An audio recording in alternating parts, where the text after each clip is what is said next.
people are obviously using other people's content not in fair use. And I think there's an attitude among big Twitch streamers that it's just like, oh, whatever, I'll get a DMCA strike and There's not much consequence. maybe I'll be Yeah. suspended for a day or two. But the consequence isn't just that. It first of all, these people who own MasterChef or Naruto or any of these shows, they don't have to go through the DMCA strike process that Twitch has or YouTube has.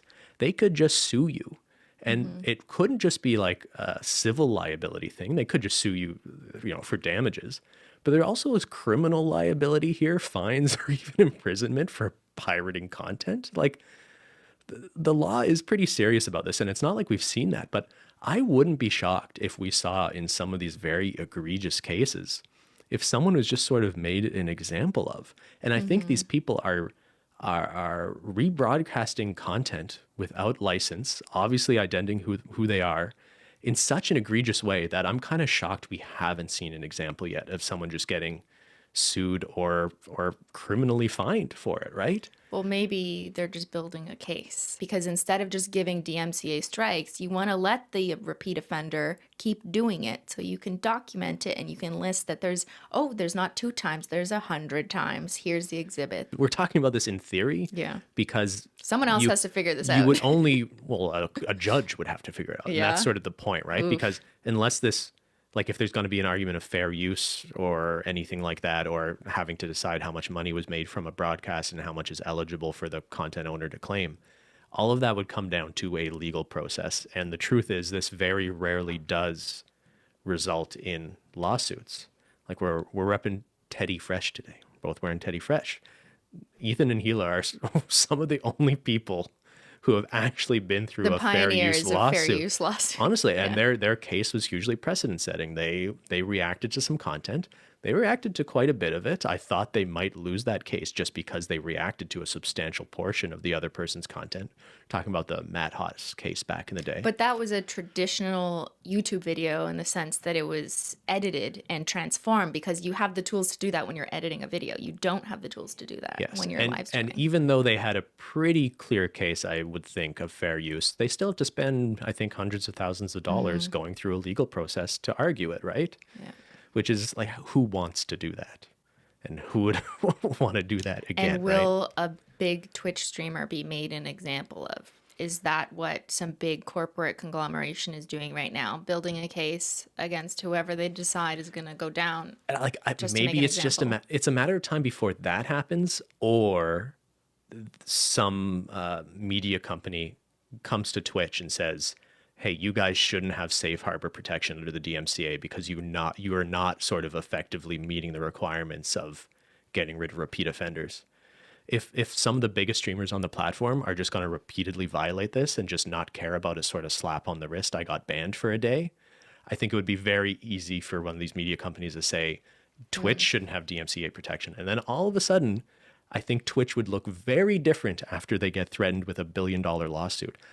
Twitch is owned by Amazon. They have a lot of money, right?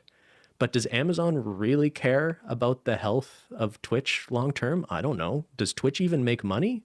YouTube didn't make money for a long time. I'm guessing Twitch might not even be profitable to Amazon.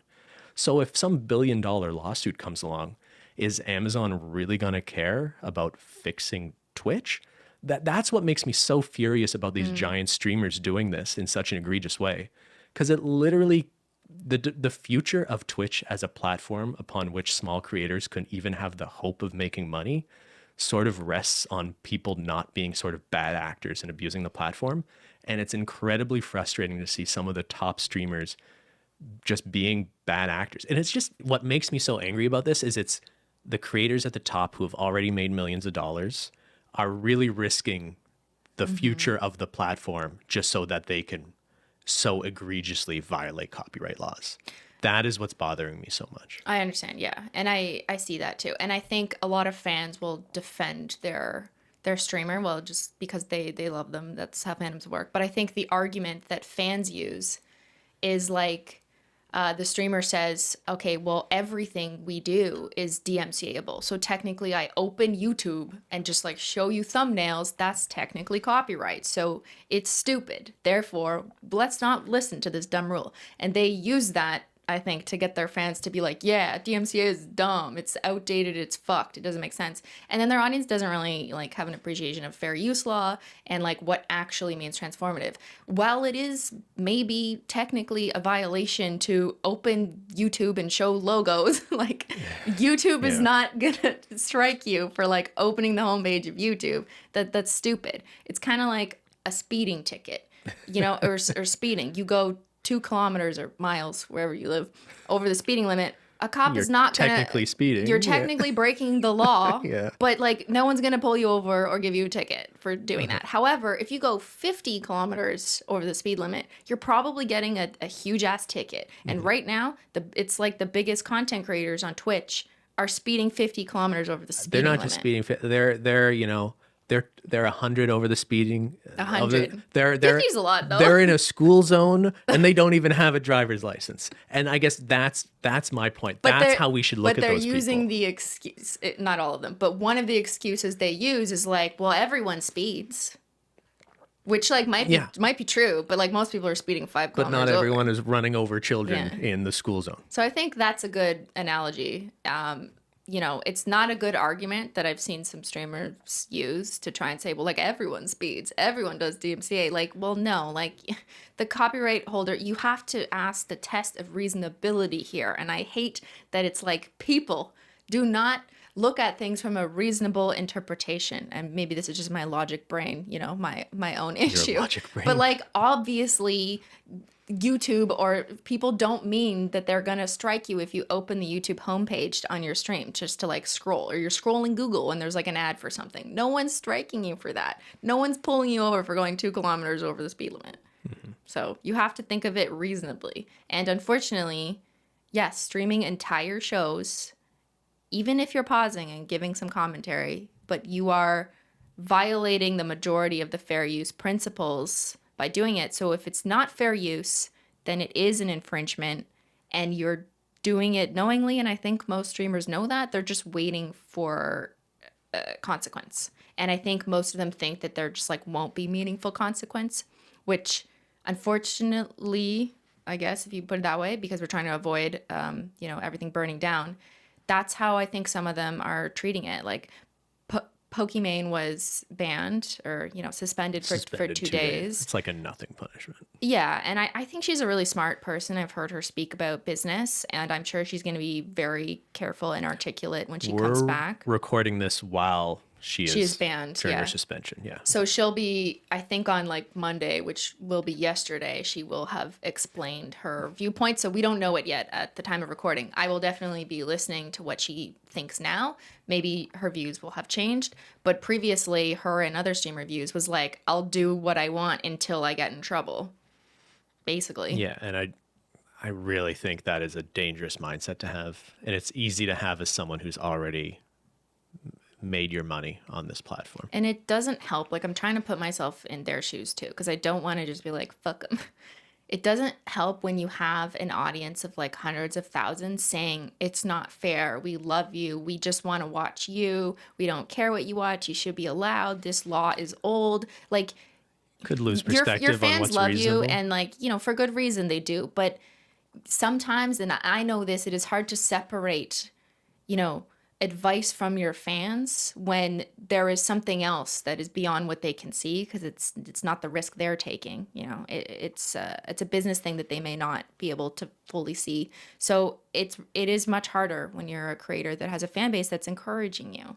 Yeah, I agree with you. And at the end of the day, I want what is best for these platforms to be successful into the future, so other people can follow in your footsteps or the footsteps of the other successful people now, and actually, you know, be successful. Like, yeah, have a career in being a content creator. Yeah, it will be a good thing to, like, I think YouTube is ahead of the game out of necessity in terms of the sort of content ID revenue sharings. And again, those things aren't perfect, but at least that is, I think, the direction that is just a necessity given the sort of legal landscape that any big video hosting platform will just need to have some of these tools in place. It will be a good thing. I think it is inevitable that Twitch will need to develop these tools too, frankly, and probably sooner than later if big streamers are just going to be watching TV shows on their streams. but I think that will actually be good in the long run. I would like to see another prominent platform roll out tools so it can actually start a better conversation about what tools are better, what are more effective ways of doing this, are there more creative or innovative ways of doing revenue sharing or watch parties. Like, that is the direction we're headed in anyway, probably.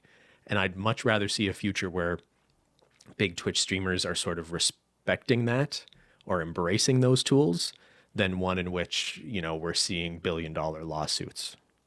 I think that they might embrace the tools when they're available, but it's just like right now there's literally nothing. So they're like, well, what do you want me to do? So that, yes, I hope that ultimately from this comes something good. And maybe large media companies decide, there is so much value in digital media, which includes content creators who are streamers, YouTubers, whatever. That's just like where people are, what people watch these days. And especially younger people, right? And that's just going to increase as we all age. More and more younger people will be finding entertainment in this way. So I hope that media companies can arrange some kind of consultation with the platforms like Twitch, YouTube, with content creators, and involve everyone who are the key players in this conversation to arrive at a system that is as fair as possible, that allows people to still watch some content within reason that, might have to be on a approved list, or I don't know, ultimately it's up to the copyright holder. But I hope that there's a way that we can meet in the middle. That is my hope and my position, because I see that it's I see both sides. I don't want anyone to misinterpret me being on the other side. I'm merely offering an argument to Ben's very strong position based on what I've observed streamers say. It doesn't mean I'm that's what I believe. But I see the validity in their position in terms of why they have that argument and why they feel that way. So I want to consider everyone, including the viewers, which is often missing from this kind of conversation. So many fucking viewers want to watch React content. They just do. So let's try and find a solution for the masses. We could meet in the middle. That's a good name for a sandwich shop. Meet in the middle. 2 pieces of bread, meet in the middle. Check that for trademark.